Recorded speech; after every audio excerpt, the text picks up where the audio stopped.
पितृपक्ष का समय हमारे लिए बहुत खास होता है और इस दौरान हमें कई जरूरी संकेत मिलते हैं। क्या आप जानते हैं कि कौए हमारे जीवन में बहुत सारे शुभ संकेतों और अपशकुनों को दर्शाते हैं? इस वीडियो में हम आपको बताएंगे कौए से जुड़े 14 शुभ संकेत जो आपकी किस्मत को बदल सकते हैं।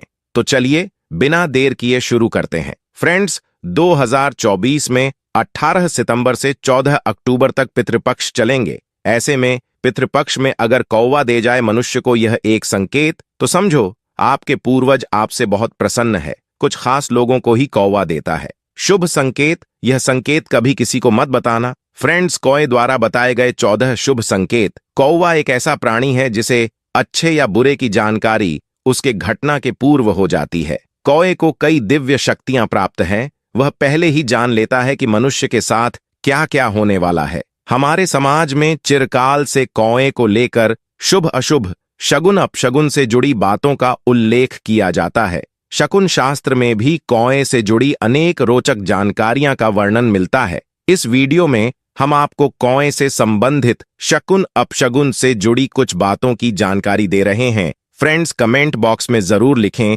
ओम नमः शिवाय। तो आइए शुरू करते हैं। फ्रेंड्स, नंबर 1, यात्रा के समय अगर आपको कौवा बर्तन में मुंह दबाकर पानी पीते हुए दिखाई देता है तो यह धन लाभ का संकेत है। आपकी यात्रा अवश्य सफल होगी। फ्रेंड्स, नंबर 2, मार्ग में अगर आपको कौवा मुंह में रोटी या मांस का टुकड़ा लिए हुए दिखाई देता है तो यह आपकी कोई बड़ी इच्छा पूरी होने का संकेत है। फ्रेंड्स, नंबर 3, प्रातः काल में कौवा आकर आपके पांव से स्पर्श करके यदि जाता है तो यह आपकी उन्नति और धन प्राप्ति का संकेत है। फ्रेंड्स, नंबर 4, ऐसी मान्यता है अगर कौवा भूमि को खोदता हुआ नजर आए तो भारी लाभ होता है। नंबर 5, रास्ते में जाते समय कौवा यदि पेड़ की डाली पर बैठा हुआ दिखाई देता है तो मनोवांछित फल मिलता है। फ्रेंड्स, नंबर 6, सूर्योदय के समय आपके घर के सामने या घर की छत पर कौवा बोलता हुआ दिखाई देता है तो यह आपकी प्रतिष्ठा तथा धन में वृद्धि का सूचक है।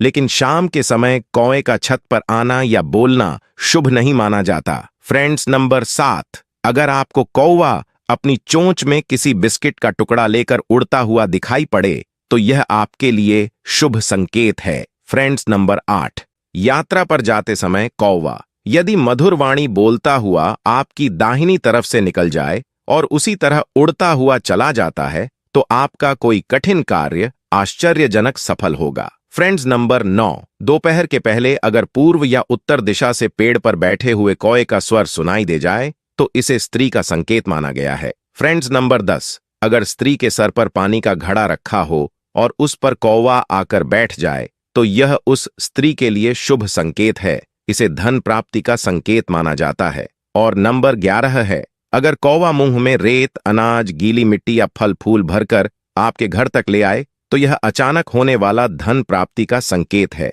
आपको कोई लॉटरी भी निकाल सकती है। ऐसा भी माना जाता है आपके पूर्वज यानी पितृ बहुत प्रसन्न है। फ्रेंड्स, नंबर 12, वैशाख के महीने में जब कौवा किसी हरे भरे वृक्ष के ऊपर अपना घोंसला बनाता है तो इससे वर्षा के आने का संकेत मिलता है। फ्रेंड्स, नंबर 13, रास्ते में आपको अगर कौवा एक दूसरे के मुंह में परस्पर भोजन देते हुए दिखाई दे तो यह बड़ा ही शुभ संकेत है। नंबर 14, सुबह सुबह आपके सोकर उठने के बाद घर पर कौवा आए और काय काय की रट लगाए तो यह किसी अतिथि के आगमन का संकेत है। कोई मेहमान आने वाला है या खुशखबरी सुनने को मिल सकती है। फ्रेंड्स, अगर आपको यह संकेत मिले हैं तो आप है भाग्यशाली। आप बहुत जल्द धनी होने वाले हैं। फ्रेंड्स, साथ ही हम आपको बताएंगे कि पितृपक्ष में ऐसा खाना घर में कभी मत बनाना। पितृदोष लगता है, पूर्वज नाराज हो जाते हैं, क्रोधित हो जाते हैं, घोर पाप लगता है और पितृपक्ष के दौरान यह गलतियां तो कभी मत करना। तो आइए शुरू करते हैं। फ्रेंड्स, हिंदू पंचांग के अनुसार भाद्रपद मास की पूर्णिमा तिथि पर पितृपक्ष आरंभ होते हैं जो आश्विन मास की अमावस्या, जिसे सर्व पितरों अमावस्या भी कहा जाता है, और उस दिन समाप्त होते हैं। इस बार पितृपक्ष 17 सितंबर से आरंभ होकर 2 अक्टूबर को समाप्त होंगे। बच्चे बड़े सभी को पितृपक्ष में कुछ ऐसी सावधानियां हैं जो बरतनी चाहिए। फ्रेंड्स, मान्यता है कि मृत्यु के देवता यमराज श्राद्ध पक्ष में पितरों को मुक्त कर देते हैं ताकि वे सज्जनों के यहां जाकर तर्पण ग्रहण कर सके। पितर भाद्रपद पूर्णिमा पर पितृलोक से धरती पर आ जाते हैं और 16 दिनों तक श्राद्ध, तर्पण, पिंडदान ग्रहण करके सर्व पितरों अमावस्या की रात्रि को पितृलोक चले जाते हैं। इसलिए यह 16 दिन पूर्ण रूप से पितरों को समर्पित होते हैं। इन 16 दिनों में पितरों की आत्मा की शांति के लिए पिंडदान, श्राद्ध, तर्पण कर्म किए जाते हैं। पितरों के लिए श्रद्धा से कुछ समर्पित करना ही श्राद्ध कहलाता है। यह 16 दिन पितरों को प्रसन्न कर पितरों की कृपा प्राप्त करने के लिए बहुत ही खास माने जाते हैं। फ्रेंड्स, जैसा कि आप सभी जानते हैं कि पितृपक्ष के दौरान कोई भी शुभ और मांगलिक कार्य नहीं किए जाते हैं। शास्त्रों में पितृपक्ष के कई नियम बताए गए हैं। अगर उन नियमों का पालन न किया जाए तो इससे पितृदोष लगता है, पितृदेव नाराज हो जाते हैं। पितृपक्ष के दौरान शुभ और मांगलिक कार्य करने के साथ ही कुछ ऐसी चीज भी होती हैं जिनका सेवन पितृपक्ष के दौरान भूल कर भी नहीं करना चाहिए। पितृपक्ष पितरों को समर्पित होते हैं, इसीलिए इस दौरान भोजन का विशेष महत्व होता है। इस दौरान पितरों के लिए भोजन निकाला जाता है, ब्राह्मण भोज कराया जाता है और पंचबलि भी दी जाती है। लेकिन शास्त्रों में कुछ ऐसी चीजों के बारे में बताया गया है जिन्हें पितृपक्ष के दौरान भूल कर भी नहीं खाना चाहिए। कुछ ऐसी चीज हैं जिनका ना तो पितृपक्ष के दौरान सेवन करना चाहिए और ना ही पितरों को या ब्राह्मण को इन चीजों का भोग लगाना चाहिए। फ्रेंड्स, ऐसे में हम जानते हैं कौन सी ऐसी चीज हैं जिनका पितृपक्ष के दौरान भूल कर भी सेवन नहीं करना चाहिए। कौन सी ऐसी चीज हैं जिनको पितृपक्ष के दौरान पितरों को या ब्राह्मण के भोजन में भूल कर भी शामिल नहीं करना चाहिए, वरना दोष लगता है। फ्रेंड्स, बड़े बुजुर्गों द्वारा, ब्राह्मणों द्वारा आपने अधिकतर यही सुना होगा कि पितृपक्ष के दौरान वही भोजन बनाए, वही भोजन का पितरों को या ब्राह्मण को भोग लगाए जो पितरों को पसंद था, तभी ही पितरों की आत्मा को शांति मिलती है। लेकिन यहाँ पर हम कुछ ऐसी गलतियां कर देते हैं। अधिकतर घरों में अधिकतर लोगों के पूर्वजों को लहसुन प्याज पसंद होता है, तो जब वह भोजन बनाते हैं तो उसमें प्याज और लहसुन डालते हैं और पूर्वजों के पसंद के हिसाब से भोजन बनाकर ब्राह्मणों को वह भोजन कर देते हैं। या फिर जिनके पितरों को नॉनवेज पसंद होता है तो वह नॉनवेज लेकर किसी जरूरतमंद व्यक्ति को पितरों के नाम से दान कर देते हैं, जिससे उन्हें पितरों का आशीर्वाद प्राप्त हो। फ्रेंड्स, अगर आप भी ऐसा करते हैं तो भूल कर भी ऐसी गलती आगे से ना करें। शास्त्रों के अनुसार पितृपक्ष के दौरान प्याज, लहसुन, मीट और अंडे का सेवन भूल कर भी नहीं करना चाहिए और पितरों के भोजन में भी इन चीजों का इस्तेमाल भूल कर भी नहीं करना चाहिए। शास्त्रों के अनुसार भगवान विष्णु और महालक्ष्मी जी को पितृदेव कहा गया है। पितरों का भोजन, श्राद्ध, तर्पण, पिंडदान सबसे पहले भगवान विष्णु और महालक्ष्मी ही स्वीकार करती है, उसके पश्चात यह पितरों को मिलता है और भगवान विष्णु और महालक्ष्मी जी के पूजन में प्याज, लहसुन, मीट, अंडे का इस्तेमाल करना वर्जित बताया गया है। अगर आप पितरों के भोजन में मीट, अंडा, प्याज, लहसुन इन चीजों का इस्तेमाल करते हैं तो भगवान विष्णु और महालक्ष्मी उसे स्वीकार नहीं करेंगे और जब वह पितृदेव स्वीकार नहीं करेंगे तो हमारे पितृ भी उसे भोजन को स्वीकार नहीं करेंगे। इसीलिए इस बात का हमेशा ध्यान रखें। श्राद्ध पक्ष के दौरान पितरों को जो भोजन बनाएं वह बिना प्याज और बिना लहसुन तथा बिना मीट अंडे का होना चाहिए। यह सभी सामग्री शुद्ध भोजन में नहीं डालनी चाहिए, घोर पाप लगता है, पितृदेव क्रोधित हो जाते हैं। ध्यान रखें, पितृपक्ष के दौरान आप भी प्याज, लहसुन और मीट अंडे का इस्तेमाल भूल कर भी ना करें। शराब आदि का सेवन भी ना करें। फ्रेंड्स, पितृपक्ष के दौरान बासी भोजन न करें। इन 16 दिनों में बासी भोजन शैतान को प्राप्त होता है। पितृपक्ष के दौरान ना ही बासी भोजन करना चाहिए और ना ही किसी को कराना चाहिए। कोई जरूरतमंद व्यक्ति अगर आपके द्वार पर आए तो उसे भी आप बासी भोजन न दें। शास्त्रों में बताया गया है कि पितृपक्ष के दौरान पितृ किसी भी रूप में द्वार पर आ जाते हैं और अगर ऐसे में आप पितरों को बासी भोजन दे देंगे तो इससे आपको पितृ दोष लगेगा। इसीलिए इस बात का विशेष ध्यान रखें, ना तो आप बासी भोजन करें और ना ही किसी को दें। फ्रेंड्स, पितृपक्ष के दौरान अपने खुद के लिए वस्त्र नहीं खरीदने चाहिए। इन 16 दिनों में आप वस्त्रों का दान कर सकते हैं, पर अपने लिए कभी वस्त्र ना खरीदे। इस दिन नए वस्त्र खरीदना अशुभ माना जाता है। पितृपक्ष के दौरान पति पत्नी को दूरी बनाकर रहना चाहिए, क्योंकि इस दौरान हमारे पितृदेव हमारे घर के अंदर ही हमारे आसपास मौजूद रहते हैं और अगर आप ऐसा करेंगे तो हमारे पितृ नाराज होकर चले जाएंगे। पितृपक्ष के दौरान घर में रोना नहीं चाहिए, इससे भी पितृदोष लगता है। इन 16 दिनों के अंदर खुशी खुशी पितरों का स्वागत करना चाहिए, उनका आशीर्वाद प्राप्त करना चाहिए। फ्रेंड्स, पितृपक्ष में पितरों का भोजन बनाते समय भोजन में चावल, दाल या रोटी न बनाएं। पितरों के लिए सदैव पक्का भोजन जैसे कि पूड़ी, कचौड़ी, पराठे इत्यादि आदि बनाए जाते हैं। हलवा पूरी बनाए जाते हैं, खीर आदि बनाई जाती है। पितरों को खीर बहुत पसंद आती है। खीर खाकर हमारे पितृ हमें ढेरों आशीर्वाद देते हैं। पितृपक्ष के दौरान आप स्वयं दाल, चावल, रोटी आदि खा सकते हैं, पर पितरों को यह चीज ना दें। लेकिन याद रहे, पितरों को जो भोजन करवाए, ब्राह्मणों को जो भोजन करवाए, वह पक्का ही बनाए, जैसे कि खीर, पूरी, मूंग दाल की कचौड़ी, दही, जलेबी। इन चीजों को आप बना सकते हैं, लेकिन याद रहे, पितृपक्ष के दौरान घर में मसूर की दाल नहीं खानी चाहिए। शास्त्रों में इसे वर्जित बताया गया है। फ्रेंड्स, मसूर की दाल के अलावा पितृपक्ष के दौरान काले नमक, काले जीरे का सेवन भी नहीं करना चाहिए और ना ही ब्राह्मण भोजन में इन चीजों को शामिल करना चाहिए। पितृपक्ष के दौरान मूली, लौकी, खीरा और सरसों का साग ना तो खाया जाता है और ना ही खिलाया जाता है। श्राद्ध पक्ष में इन चीजों को खाना और खिलाना दोनों ही वर्जित होता है। श्राद्ध पक्ष के दौरान पितरों के भोजन में नींबू नहीं डाला जाता। आप स्वयं नींबू का सेवन कर सकते हैं, लेकिन पितरों के भोजन में, ब्राह्मण भोजन में नींबू ना डालें। पितृपक्ष के दौरान कई तांत्रिक क्रियाएं भी की जाती है, इसीलिए इस दौरान दूध, दही या फिर सफेद खाद्य पदार्थ जैसे कि सफेद रंग की मिठाइयां, बर्फी इत्यादि का सेवन नहीं करना चाहिए। लेकिन हाँ, यह चीजें आप अपने घर में ही बनाकर खा सकते हैं। फ्रेंड्स, पितृपक्ष के दौरान गाय के दूध का सेवन करने से बचना चाहिए, खास तौर पर वह गाय जिसने हाल ही में बच्चों को जन्म दिया हो। ऐसी गाय के दूध का सेवन भूलकर भी ना करें। पितृपक्ष के दौरान खीर अवश्य ही बनाई जाती है और खीर का पितरों को, ब्राह्मणों को भोग लगाया जाता है। इसीलिए आप पितृपक्ष के दौरान दूध से ही खीर बनाकर उसका भोग लगाकर प्रसाद के रूप में उसे ग्रहण कर सकते हैं। लेकिन खाली दूध का सेवन न करें, यानी सीधे दूध का सेवन न करें।